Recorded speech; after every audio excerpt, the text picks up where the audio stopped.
How's it going, everybody? So the past few weeks have been pretty insane if you're a Marvel fan, because there's just been so much news that it's hard to keep track of. And one of the things that I'm most excited for is Spider-Man 3, because it's looking like it's going to be a Spider-Verse movie. And the reason that everyone is pretty much saying, like, yeah, it's pretty much confirmed to be a Spider-Verse movie is because of all the actors that have been rumored to be cast in this movie. Now, a lot of them aren't necessarily confirmed 100%, which is why I'm still iffy.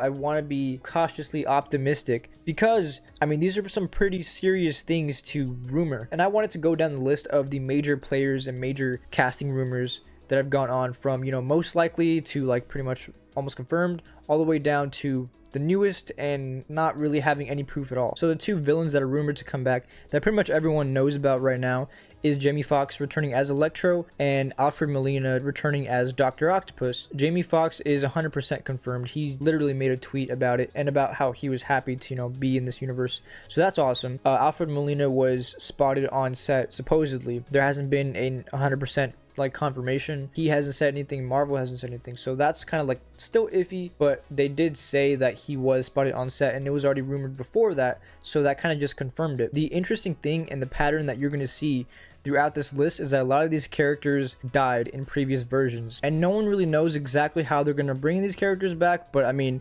it's the multiverse, so anything is possible at this point. Obviously, Tobey Maguire and Andrew Garfield are set to be in this film. Again, nothing is 100% confirmed, and I don't think they're going to necessarily want to confirm these right away, because that's just going to be the dead giveaway that it's a Spider-Verse movie. So who knows, we may not actually get a confirmation until like they release a trailer or something, which won't be for a while. Also, their love interests are set to return, Mary Jane and Gwen Stacy.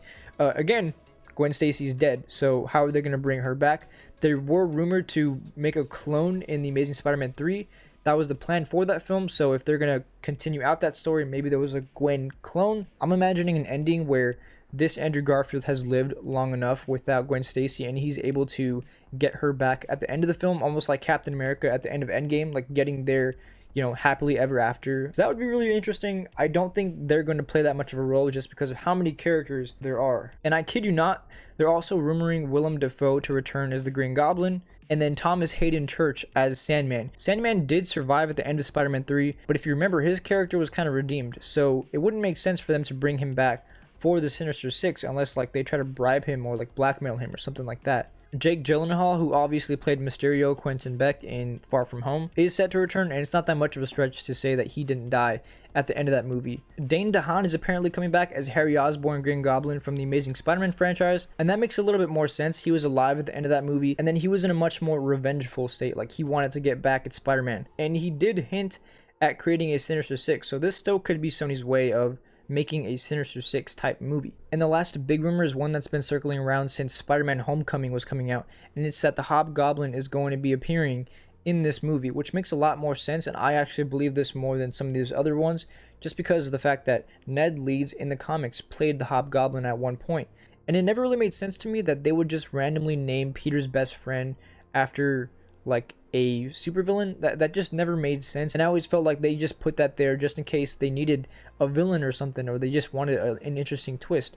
They had that ready to go. Not to mention the actor for Ned Leeds recently lost like 100 pounds, and I don't think that's a coincidence. I can't imagine this version of Ned Leeds wanting to hurt Peter Parker, so I'm thinking there's going to be some brainwashing type stuff. But the interesting thing is that there can't be a Hobgoblin without the Green Goblin, Norman Osborn. So maybe in the MCU, Widdem Dafoe is still Norman Osborn, just the way J.K. Simmons is still J. Jonah Jameson at the Daily Bugle. So just to recap the villains that have been rumored, we got Electro, Dr. Octopus, Green Goblin, Sandman, Mysterio, Green Goblin Jr., Hobgoblin. And what I find most interesting is that we have 3 villains that have already been shown in these MCU Spider-Man movies that have not been mentioned to be in Spider-Man 3. So the Vulture, Scorpion, and the Prowler were all in Spider-Man Homecoming, and they have not really been mentioned to be in this movie. Maybe because there's already so much to deal with these multiverse villains. Okay, so this is a lot for one movie.